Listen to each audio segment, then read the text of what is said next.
Остров Тиньян, Марианские острова. На взлетной полосе стоит американский Б-29 «Суперфортресс».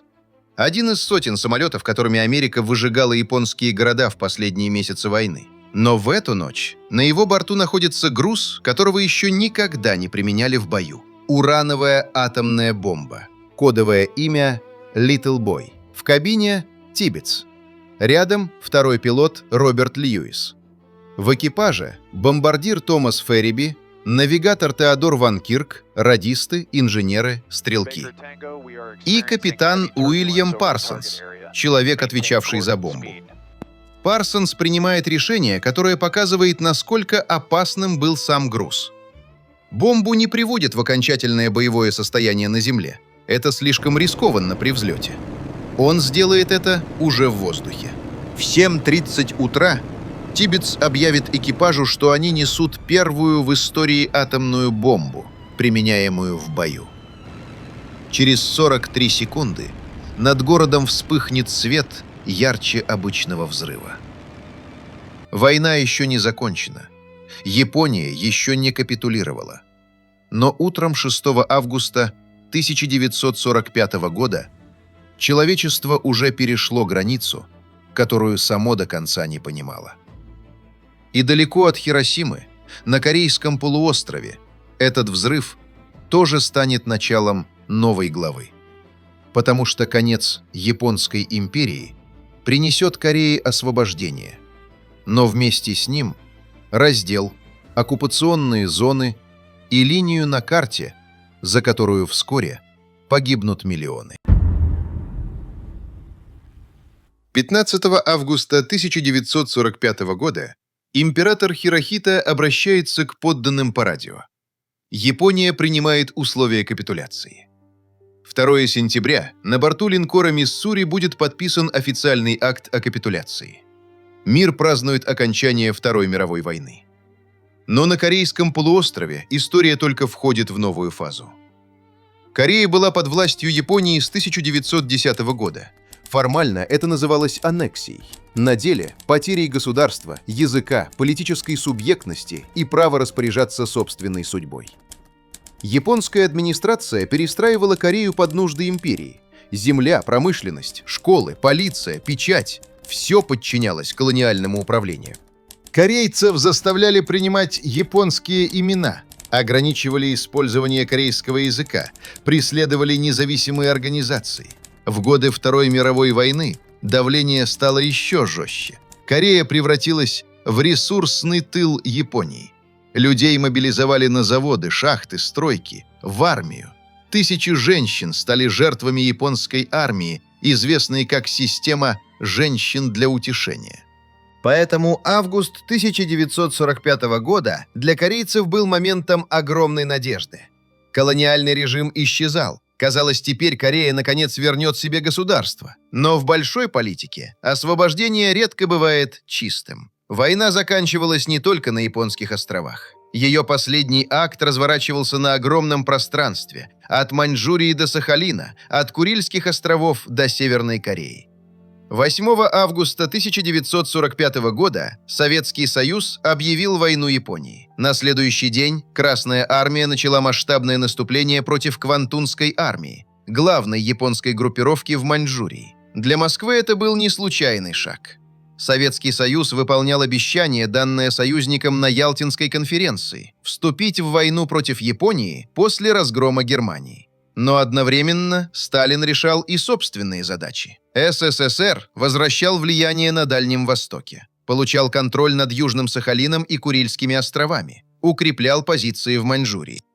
С военной точки зрения, Красная армия двигалась туда, где еще находились японские войска. Северная Корея была частью японской оборонительной системы. Там были гарнизоны, коммуникации, порты, склады, железные дороги. Вход в Корею был продолжением операции против Японии. Но с политической точки зрения это означало больше. Кто первым войдет на освобожденную территорию, тот начнет определять ее послевоенное будущее. Американцы это понимали. Они шли к японским островам через Тихий океан. Их главная цель была проста – принудить Японию к капитуляции и принять сдачу японских войск. Но после атомных ударов и советского наступления стало ясно, если ничего не предпринять, советские войска могут занять всю Корею раньше, чем американцы вообще туда прибудут. На Корейском полуострове их не было. В Вашингтоне возникает срочный вопрос: где остановить продвижение советских войск и как разделить ответственность за капитуляцию японской армии? Решение появляется быстро. 38-я параллель. Это была географическая широта, выбранная в спешке американскими офицерами как удобная черта. Севернее капитуляцию японских войск принимает Советский Союз, южнее – Соединенные Штаты. Советские войска вошли в северную часть Кореи в августе 1945 года. Американцы появились на юге позже, 8 сентября, уже после официальной капитуляции Японии. Они высадились в Инчхоне не как армия, освобождающая страну в ходе боев, а как оккупационная администрация союзников, принимающая власть у японского колониального аппарата. Корея ждала освобождения. Но освобождение пришло в форме двух военных администраций. На севере советская администрация начинает искать тех, на кого можно опереться. В первые месяцы после освобождения в Северной Корее существовало несколько политических групп. Местные коммунисты, националисты, христианские деятели, антияпонские активисты, люди, вернувшиеся из Китая, и корейцы, пришедшие вместе с советскими войсками. Среди них постепенно выделяется Ким Ир Сен. Его биография к этому моменту уже была частью корейского антиколониального мифа, но не в том виде, в каком ее позже представит северокорейская пропаганда. Ким Ир Сен родился в 1912 году, когда Корея уже была японской колонией. В молодости он оказался в Маньчжурии, где существовали корейские общины и действовали антияпонские партизанские отряды. В 1930-е годы он воевал против японцев в составе коммунистического партизанского движения, связанного с китайскими коммунистами. Но к началу 1940-х японские карательные операции почти уничтожили эти отряды. Ким Ир Сен ушел на территорию Советского Союза. Там он служил в 88-й отдельной стрелковой бригаде Красной Армии, соединении, где находились китайские и корейские коммунисты, готовившиеся к возможной войне против Японии.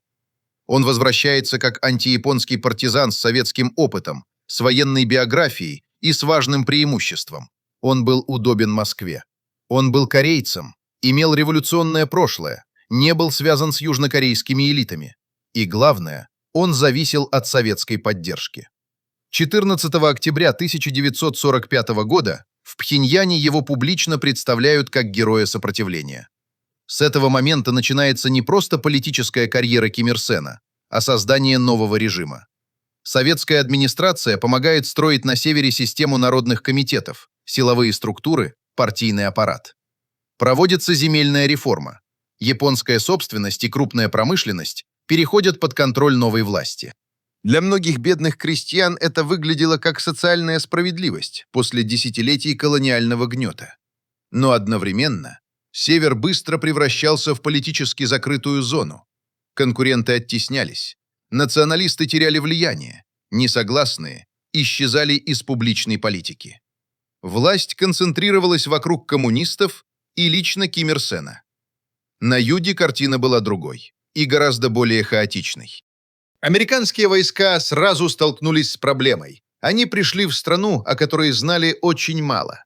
У американской администрации не было готового плана управления Кореей. Не хватало специалистов по языку, по местной политике, по структуре корейского общества. Командующий американской зоной генерал Джон Ходж видел главную задачу прежде всего в поддержании порядка и принятии капитуляции японских войск.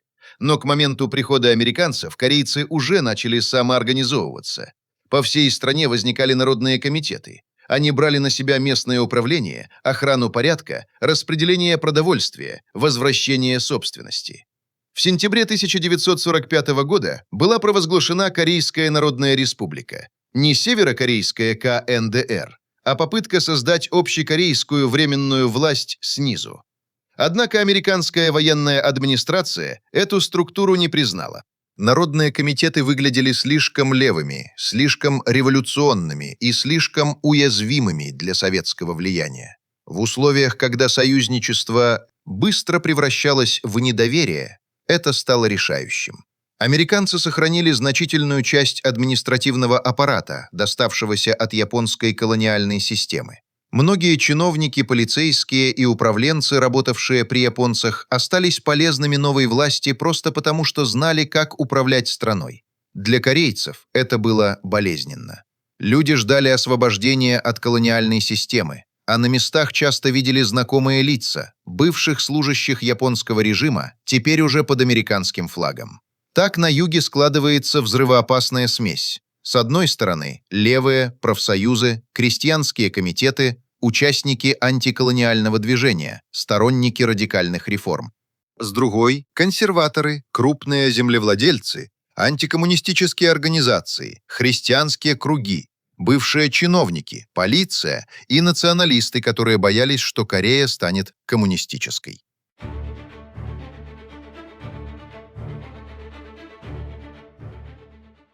И среди них постепенно выдвигается Ли Сын Ман. Он был старше Ким Ир Сена почти на 4 десятилетия. Долгие годы жил в эмиграции, выступал за независимость Кореи и был убежденным антикоммунистом. Он был политиком с собственной амбицией – создать государство под своей властью и объединить Корею силой, если понадобится. Так север и юг начинают расходиться не только административно, но и идеологически. Не стоит упускать из внимания, что в 1945 году Америка и советское государство еще формально союзники. Они вместе победили нацистскую Германию и Японию, но их союз держался на общем враге. Когда этот враг исчез, наружу вышло главное противоречие. Американцы представляли послевоенный мир как систему открытых рынков, союзов, международных институтов и правительств, которые не будут враждебны Вашингтону. Советский Союз видел мир иначе. Для Сталина безопасность означала контроль над приграничными территориями и создание пояса дружественных режимов. Страна только что пережила чудовищную войну, потеряла миллионы людей и не собиралась допускать, чтобы у ее границ появились государства, связанные с потенциальным противником. Корея оказалась ровно на этой линии. Для Москвы север Кореи был дальневосточным буфером. Он прикрывал советский Приморский край, Владивосток, железные дороги, порты и выход к Тихому океану. Для Вашингтона юг Кореи был частью более широкой задачи – не позволить коммунизму бесконтрольно расширяться в Азии, особенно после того, как китайская гражданская война все больше склонялась в пользу коммунистов. Изначально не планировали превращать Корею в вечную границу двух миров. Каждый боялся, что если отступит, весь полуостров окажется у другой стороны. Также над всем этим нависала новая сила – атомное оружие. В августе 1945 года только США обладали атомной бомбой. Хиросима и Нагасаки показали Сталину не только разрушительную мощь нового оружия, но и то, что послевоенный баланс сил изменился. Советская разведка знала о Манхэттенском проекте еще до конца войны. Но после американских атомных ударов советская программа получила максимальный приоритет. Сталин понимал, любой конфликт с Америкой несет особый риск. Поэтому в первые послевоенные годы Москва действовала осторожно. Советский Союз укреплял свои зоны влияния, помогал дружественным коммунистическим силам.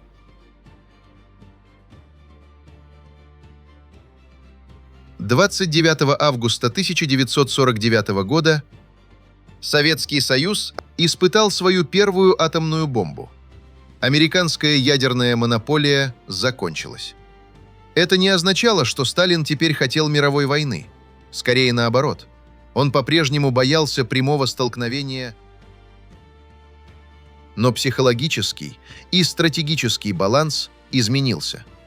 Москва чувствовала себя увереннее, а на периферии холодной войны, в таких местах, как Корея, местные лидеры начинали думать, что теперь можно рискнуть. Ким Ир Сен смотрел на юг и видел шанс. Ли Сын Ман смотрел на север и тоже говорил об объединении. Корейская война началась в тот момент, когда освобожденная страна оказалась между двумя проектами будущего, каждый из которых обещал единство, но готовился к борьбе. Но прежде чем заговорят танки, должна была провалиться политика. После освобождения союзники еще пытались сохранить видимость, что Корея станет единой страной. Изначально предполагалось, что полуостров пройдет через переходный период. Будет создано временное управление, затем единое корейское правительство, потом независимость. На бумаге это выглядело разумно. На земле все оказалось иначе. Север уже перестраивался по советскому образцу. Южная зона все сильнее зависела от американской военной администрации, а между двумя частями страны проходила 38-я параллель, линия, которую все еще называли временной, но которая с каждым месяцем становилась реальнее. В период с 1946 по 1947 год переговоры между США и СССР о будущем Кореи заходят в тупик. Главный вопрос звучал просто. Кто будет представлять корейский народ? Для Москвы левые организации и народные комитеты были естественной основой новой власти. Для Вашингтона они выглядели как инструмент коммунистического захвата. Американцы хотели включить в процесс более широкий круг сил, но в реальности все чаще опирались на антикоммунистов. И чем дольше шли споры, тем меньше оставалось пространства для компромисса. В сентябре 1947 года Соединенные Штаты передают корейский вопрос в Организацию Объединенных Наций. Предлагает провести выборы по всей Корее под международным наблюдением, но Север, находящийся под советским контролем, комиссию ООН не допускает. И тогда выборы проходят только на юге. 10 мая 1948 года в южной части полуострова проходят первые всеобщие выборы. Они должны были стать шагом к независимости, но для многих корейцев стали символом окончательного раздела. Левые силы и часть националистов бойкотировали голосование. Они считали, что выборы только на юге закрепят раскол страны. На острове Чеджу протесты против раздела переросли в вооруженное восстание и жестокое подавление. Погибли тысячи людей. По оценкам южнокорейских расследований, число жертв могло достигать десятков тысяч. 15 августа 1948 года в Сеуле провозглашается Республика Корея. Президентом становится Ли Сын Ман. Он говорит от имени всей Кореи, не только юга. Для него север – это территория, временно захваченная коммунистами. Его цель – объединение страны под властью Сеула. Ответ с севера приходит быстро. 9 сентября 1948 года в Пхеньяне провозглашается Корейская Народно-Демократическая Республика. Во главе правительства становится Ким Ир Сен. Он тоже заявляет, что представляет всю Корею. Для него юг – это территория, оккупированная американцами и их марионетками. Так на одном полуострове появляются два государства, две столицы, две армии, две конституции и два лидера, каждый из которых говорит: «Настоящая Корея – это мы». С этого момента 38-я параллель перестает быть просто линией на карте. Она становится границей двух претензий на всю страну. На юге Ли Сын Ман строит жесткий антикоммунистический режим. Его власть опирается на армию, полицию, правых националистов. Любое левое движение все чаще воспринимается как угроза государству. На севере Ким Ир Сен завершает создание режима советского типа. Земля перераспределена, промышленность национализирована, партии и общественные организации встроены в единую систему власти. Политические конкуренты исчезают или теряют значение. Армия и органы безопасности становятся фундаментом новой государственности. Оба режима были разными, но у них было одно общее свойство. Оба считали раздел временным и готовились его преодолеть. В 1948 году из Северной Кореи уходят советские войска. В 1949 году основная часть американских войск покидает юг. На первый взгляд кажется, великие державы отходят в сторону. Но это иллюзия. Советские офицеры продолжают помогать северокорейской армии. Север получает танки, артиллерию, самолеты, стрелковое оружие, связь, военных советников. Формируется Корейская народная армия. дисциплинированная, идеологически заряженная и лучше подготовленная к наступлению, чем южнокорейские силы. Южная Корея тоже создает армию, но американцы действуют осторожнее. Вашингтон опасается, что Ли Сын Ман может сам начать поход на север. Поэтому Сеул получает помощь, обучение, стрелковое оружие, но не получает достаточного количества тяжелых наступательных средств – танков, тяжелой артиллерии, боевой авиации. Американцы хотели, чтобы Южная Корея могла удержаться, но не хотели давать ей инструменты для большой войны. На границе тем временем уже стреляли. В 1949 году вдоль 38-й параллели происходят постоянные столкновения. Небольшие рейды, перестрелки, провокации, попытки захвата высот и деревень. Сотни, а затем тысячи людей погибают еще до официального начала Корейской войны. На юге продолжается борьба с левыми партизанами. После восстания на Чеджу вспыхивает мятеж в Йосу и Сунчхоне. Южнокорейские солдаты отказываются отправляться подавлять восстание на острове. Часть из них поднимает оружие против правительства. Власть отвечает жестко. Корея все глубже погружается в состояние скрытой гражданской войны. Но теперь эта гражданская война была встроена в мировую систему. В Пхеньяне Ким Ир Сен убеждает себя и советников, что Юг слаб, что режим Ли Сын Мана непопулярен, что если Север нанесет быстрый удар, южнокорейская армия развалится, а население поднимется против Сеула. В Сеуле Ли Сын Ман говорит почти тем же языком, только наоборот. Он требует объединения, говорит о походе на север и не скрывает, что считает раздел незаконным. Оба лидера мечтают о единой Корее, но ни один не готов уступить власть ради этой единой Кореи. Ким Ир Сен все чаще обращается к Сталину с просьбой разрешить военное решение. Сталин сначала осторожен. Он не хочет прямой войны. Он понимает, что Корея может стать ловушкой. Но к 1950 году обстановка меняется. В Китае побеждают коммунисты. Мао Цзэдун провозглашает Китайскую Народную Республику. У СССР уже есть атомная бомба. Американские войска покинули Южную Корею. А заявления Вашингтона о линии обороны в Азии звучат неопределенно. Кажется, что Южная Корея не входит в тот круг территорий, за которые США точно готовы воевать. Для Ким Ир Сена это выглядит как окно возможностей. Для Сталина – как риск. Но риск управляемый. Весной 1950 года Ким Ир Сен едет в Москву. Он убеждает Сталина, что война будет короткой, что Юг падет быстро, что американцы не успеют вмешаться или не захотят начинать большую войну из-за Кореи. Сталин дает согласие, но с условием. Китай должен быть поставлен в известность и поддержать план. Это решение не было громким приказом из Кремля, который просто включил войну. Архивные данные показывают более сложную картину. Инициатива исходила от Ким Ир Сена. Но без согласия Сталина и без молчаливой или прямой поддержки Мао нападение было невозможно. К лету 1950 года все элементы уже сложились. Разделенная страна, два режима, претендующие на весь полуостров, граница, на которой уже гибли люди.